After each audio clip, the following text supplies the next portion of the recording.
Hello दोस्तों, आज मैं एक्सप्लेन करने वाला हूँ 2017 में रिलीज हुई मूवी गेट आउट को। तो कहानी की शुरुआत में हम एक ब्लैक आदमी को देखते हैं जो कि एक सुनसान मोहल्ले से गुजर रहा था और रास्ता भटक गया था। अचानक ही एक व्हाइट कार इस आदमी के पास आती है और इसका पीछा करने लगती है। इससे ये आदमी काफी डर जाता है और वापस जाने लगता है, लेकिन तभी एक आदमी पीछे से आकर इस आदमी को बेहोश कर देता है और फिर उसे अपनी कार की डिक्की में डालकर वहां से निकल जाता है। इसके बाद हम एक कपल क्रिस और रोज को देखते हैं। क्रिस एक फोटोग्राफर होता है। आज क्रिस थोड़ा नर्वस होता है क्योंकि वो रोज के पेरेंट्स से आज पहली बार मिलने वाला है और रोज ने अपने घर वालों को ये नहीं बताया है कि उसका बॉयफ्रेंड ब्लैक है, लेकिन रोज उसे समझाती है कि उसके पेरेंट्स को इंसान के कलर या जाति से कोई फर्क नहीं पड़ता। खैर, इसके बाद ये दोनों ही रोज के घर के लिए निकल पड़ते हैं। रास्ते में क्रिस स्मोक करने की कोशिश करता है पर रोज उसे रोकती है और उसकी सिगरेट बाहर फेंक देती है क्योंकि उसे सिगरेट बिल्कुल भी पसंद नहीं थी। इसके बाद क्रिस अपने इकलौते दोस्त रोड को कॉल करता है। जो कि एक डिटेक्टिव है और क्रिस उसे बताता है कि वो रोज के घर वालों से मिलने जा रहा है। कुछ देर बाद ही अचानक एक हिरन इनकी कार के सामने आ जाता है जिससे कि उसकी मौत हो जाती है। और ये दोनों पुलिस को कॉल करके यहाँ बुलाते हैं और पुलिस वाला क्रिस से उसकी लाइसेंस आईडी मांगता है, जिस पर रोज भड़क जाती है क्योंकि ड्राइव तो वो कर रही थी और ये क्रिस से आईडी इसलिए मांग रहा है क्योंकि वो ब्लैक है। बट क्रिस के लिए तो ये रोज की बात थी। और फिर कुछ देर बाद ही ये लोग रोज के घर पहुँच जाते हैं जहाँ हम रोज के पेरेंट्स डीन और लिसी को देखते हैं जो कि दिल खोलकर क्रिस का स्वागत करते हैं। डीन तो ये भी कहता है कि अच्छा हुआ तुमने उस हिरन को मार दिया क्योंकि उनकी तादाद कुछ ज्यादा ही बढ़ गई थी। इसके बाद डीन क्रिस को घर का टूर देने लगता है और उसे अपने फादर की तस्वीर दिखाता है जिन्होंने ओलंपिक्स में रेस की थी, बट वो रेस एक ब्लैक प्लेयर ने जीत ली थी। फिर वो उसे मिसी का ऑफिस दिखाता है जो कि एक साइकेट्रिस्ट है और डीन भी खुद एक न्यूरोसर्जन है। टूर के दौरान क्रिस इनके माली वॉल्टर और कुक जॉर्जिना को भी देखता है जो कि दोनों ही ब्लैक होते हैं। अब इससे पहले कि क्रिस सोचे कि इन गोरों की फैमिली ने जानबूझकर ब्लैक्स को नौकर रखा हुआ है, डीन बताता है कि इन दोनों को रोज के दादा दादी की देखभाल करने के लिए रखा गया था और उनकी मौत के बाद से ये लोग यहीं रहते हैं क्योंकि ये उनके परिवार का हिस्सा बन चुके हैं। बाकी वो लोग रेसिस्ट बिल्कुल नहीं है। और डीन कहता है कि अगर ओबामा तीसरी बार भी इलेक्शन लड़ते तो वो उनको ही वोट देते। चाय पीते समय क्रिस भी बताता है कि जब वो छोटा था तब उसकी मदर भी कार एक्सीडेंट में मारी गई थी। अब क्रिस का हाथ हिलते देख मिसी समझ जाती है कि उसे सिगरेट पीने की लत है। मिसी कहती है कि वो चाहे तो क्रिस को हिप्नोटाइज करके उसकी ये लत हमेशा के लिए छुड़वा सकती है, बट क्रिस समझदारी से मना कर देता है। तभी रोज का भाई जेरेमी भी यहाँ आ जाता है और सभी लोग साथ में डिनर करने लगते हैं। बट जेरेमी क्रिस से काफी अजीब सवाल पूछने लगता है, जैसे कि वो बास्केटबॉल खेलता है या नहीं, या उसे एमएमए पसंद है या नहीं। क्योंकि वो ब्लैक है तो उसे लड़ाई झगड़ा तो पसंद होगा ही। इसके बाद जेरेमी क्रिस को एक फाइट के लिए भी चैलेंज करता है, लेकिन बाकी लोग उसे चुपचाप बैठने को बोलते हैं। डिनर के बाद रोज काफी गुस्से में होती है क्योंकि आज उसकी फैमिली थोड़ा अजीब बिहेव कर रही थी, बट क्रिस कुछ भी दिल पर नहीं लेता। उस रात क्रिस को नींद नहीं आ रही थी तो वो सिगरेट पीने के लिए घर से बाहर जाता है। तभी वो देखता है कि वॉल्टर बहुत तेजी से भागता हुआ उसकी तरफ आता है और अचानक ही मुड़कर वो दूसरी तरफ चला जाता है। वहीं जॉर्जिना भी काफी क्रीपी तरीके से अपने आप को आईने में निहार रही थी। क्रिस जब वापस घर में जाता है तो उसे मिसी मिल जाती है। फिर मिसी क्रिस को अपने पास बैठने के लिए बोलती है। मिसी के हाथ में एक कप और चम्मच होता है जिसे वो लगातार घुमाए जा रही थी। अब मिसी क्रिस से उस रात के बारे में पूछती है जब उसकी मदर की मौत हुई थी। क्रिस को इस बारे में कोई बात नहीं करनी थी, लेकिन फिर भी वो मिसी की बातों का जवाब देता जा रहा था। असल में क्रिस को पता भी नहीं चलता और मिसी सिर्फ चम्मच की आवाज से क्रिस को हिप्नोटाइज कर लेती है और आखिर में क्रिस को शंकर प्लेस में भेज देती है। अब इस कंडीशन में क्रिस अपनी बॉडी से पूरा कंट्रोल खो देता है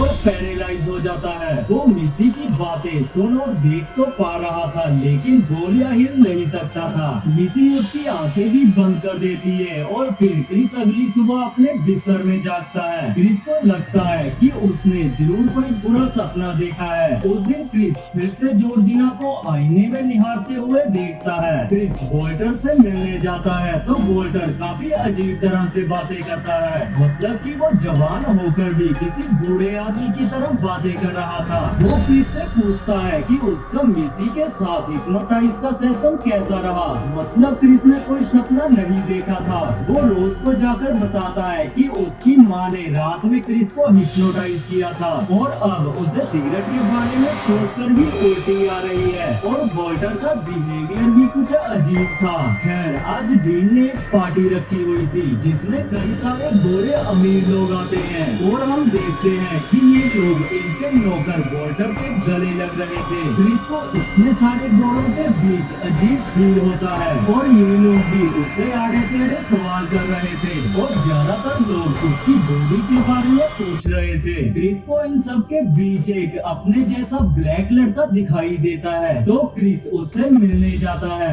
ये आदमी अपना नाम लोगन बताता है और इसने किसी बूढ़े की तरह कपड़े पहने हुए थे और इसकी बातों से बिल्कुल नहीं लग रहा था कि ये एक ब्लैक है। हम ये भी देखते हैं कि लोगन की पत्नी एक वाइट है और उससे उम्र में करीब 30 साल बड़ी है। आखिर में क्रिस को जिम हडसन नाम का एक आदमी मिलता है जो कि एक आर्ट गैलरी का ओनर है और वो क्रिस के खींचे हुए फोटोज की तारीफ भी करता है। हडसन बताता है कि वो भी एक फोटोग्राफर बनना चाहता था, लेकिन जेनेटिक डिजीज के कारण वो अंधा हो गया। थोड़ी चैन की सांस लेने के लिए क्रिस वापस अपने कमरे में आ जाता है और हम देखते हैं कि उसके जाते ही सभी लोगों ने बातें करना बंद कर दिया था, जैसे कि वो सिर्फ क्रिस को दिखाने के लिए ही बातें कर रहे थे। इधर क्रिस देखता है कि उसका मोबाइल कोई बार बार चार्जर से निकाल दे रहा था। उसे लगता है कि शायद ये जॉर्जिना का काम है। जॉर्जिना बाद में क्रिस से माफी भी मांगने आती है कि सफाई करते वक्त गलती से उसका मोबाइल अनप्लग हो गया होगा। क्रिस कहता है कि उसे बुरा नहीं लगा, बस आसपास में इतने सारे गोरों को देखकर वो थोड़ा नर्वस है। अब जॉर्जिना स्माइल करते हुए कहती है कि ऐसा नहीं है और ये सब लोग उसे फैमिली की तरह मानते हैं। हम देखते हैं कि स्माइल करते हुए भी जॉर्जिना की आंखों से आंसू निकल रहे थे,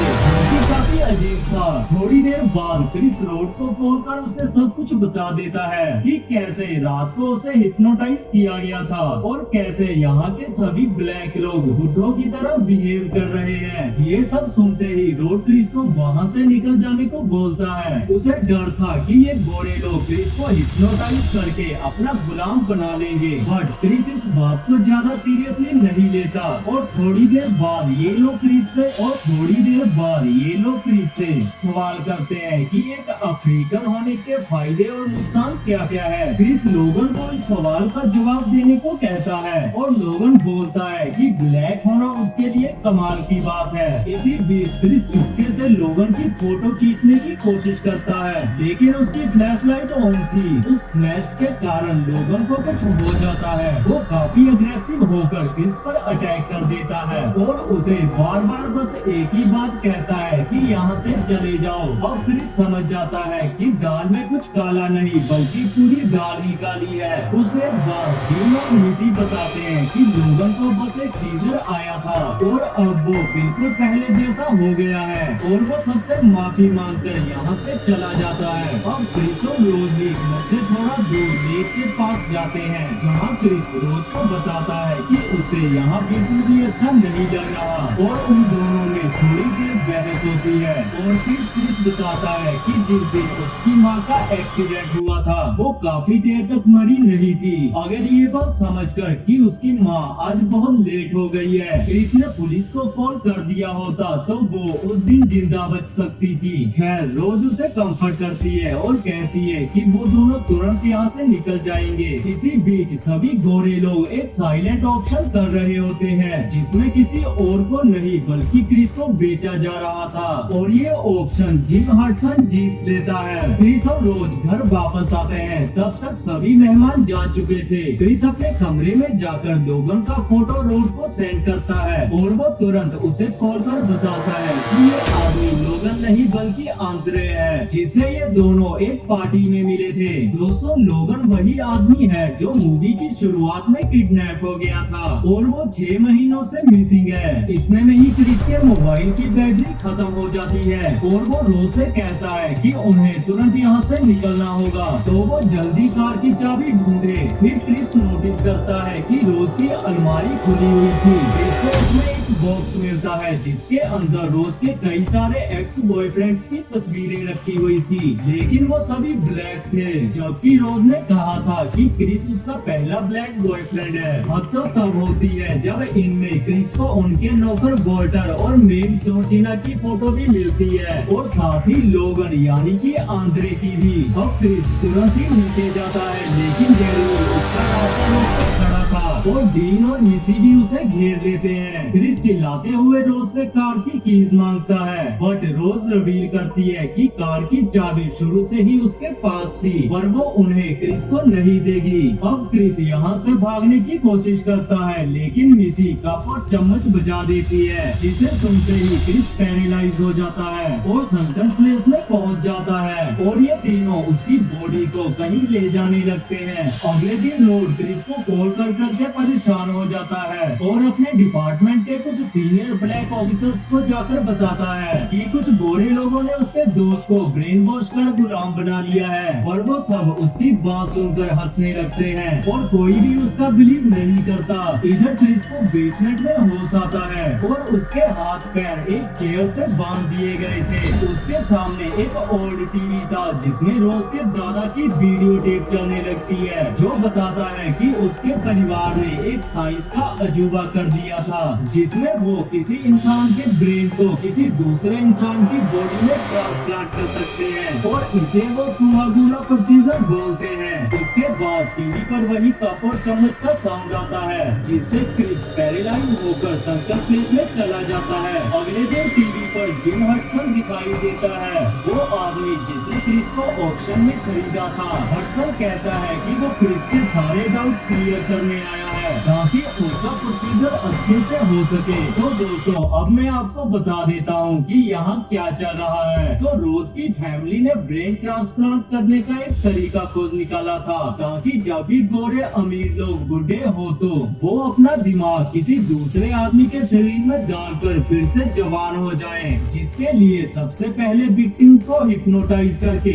उसे संकट प्लेस में भेज दिया जाता है जिससे कि वो अपनी बॉडी का पूरा कंट्रोल खो देता है और फिर डीन उसके अमीर क्लाइंट का ब्रेन विक्टिम के अंदर डाल देता है। इससे उस अमीर क्लाइंट को एक नई बॉडी मिल जाती है और जो असली इंसान है वो हमेशा के लिए संकट प्लेस में कैद रहेगा। अगर वो इंसान कभी बाहर आने की कोशिश करता है तो मिसी उसे फिर से हिप्नोटाइज करके संकट प्लेस में पटक देती है। लोगन, वाल्टर, जॉर्जिना बाकी सबके साथ यही किया गया है। इन सब के अंदर किसी बूढ़े आदमी का ब्रेन डाल दिया गया है, इसीलिए ये लोग अजीब तरह से बिहेव कर रहे थे। और अब हडसन को भी क्रिस की बॉडी मिलने वाली है। ये सब जानकर क्रिस को बहुत बुरा लगता है और वो पूछता है कि ये लोग सिर्फ ब्लैक लोगों को ही क्यों चुनते हैं। तो इसका रीजन है कि ऐसा माना जाता है कि अफ्रीकन लोगों की जेनेटिक्स बाकियों से काफी अच्छी होती है। बट हडसन को क्रिस के कलर से कोई फर्क नहीं पड़ता,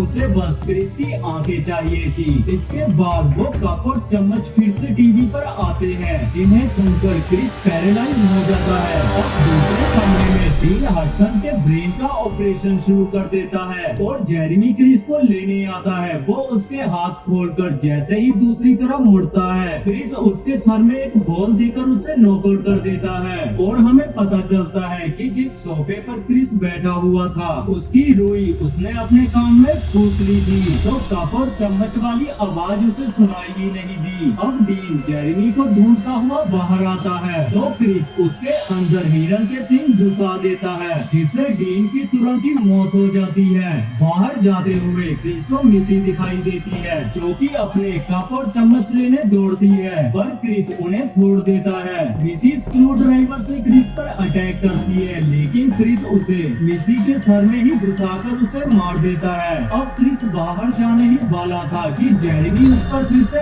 अटैक कर देता है और हेडलॉक लगाकर उसे बेहोश करने की कोशिश करता है, पर क्रिस उसकी टांग में स्ट्रैप कर उसके हेड को लातों से बहुत बार मारता है, जिससे जेरेमी की भी मौत हो जाती है। रोज ऊपर बैठकर गाने सुन रही थी और इंटरनेट पर अपने अगले शिकार की तलाश कर रही थी। बाहर क्रिस जेरेमी की कार में बैठकर यहाँ से निकलने लगता है, बट जॉर्जिना उसकी कार से टकरा जाती है। अब जॉर्जिना पर दया करके वो उसे भी कार में बैठाकर यहाँ से भागने लगता है। और दोस्तों, अब तक आप समझ ही गए होंगे कि वाल्टर और जॉर्जिना के अंदर और कोई नहीं बल्कि रोज के दादा और दादी है। तो दादी को जैसे ही होश आ जाता है वो क्रिस पर चिल्लाती है कि तुमने मेरी सारी फैमिली को मार दिया है, और इस झड़प में क्रिस गाड़ी ठोक देता है, जिससे उसे तो कुछ नहीं होता, लेकिन दादी यानी जॉर्जिना दोनों ही मारी जाती है। तब तक रोज भी अपनी राइफल लेकर यहाँ आ गई थी और उसका दादा यानी वॉल्टर भागकर क्रिस को पकड़ लेता है और उसने क्रिस का गला दबाकर उसे मार ही दिया था। लेकिन तभी क्रिस के दिमाग की बत्ती जलती है और वो अपने मोबाइल की बत्ती यानी फ्लैश जला देता है, जिससे जो असली वॉल्टर था वो सनकन प्लेस से बाहर आ जाता है। वो रोज से उसकी राइफल मांगता है और उसके पेट में गोली मार देता है। इसके बाद वो खुद को भी शूट करके मर जाता है, पर रोज अभी भी जिंदा थी और वो गन उठाने की कोशिश कर रही थी, लेकिन क्रिस उसका गला दबाकर उसे मारने लगता है। बट तभी यहाँ एक पुलिस कार आ जाती है। कार में से कोई और नहीं बल्कि क्रिस का दोस्त रोड निकलता है और वो क्रिस को अपने साथ यहाँ से ले जाता है। सड़क पे पड़ी पड़ी ही दम तोड़ देती है और इसी के साथ ये मूवी यहीं पर खत्म हो जाती है।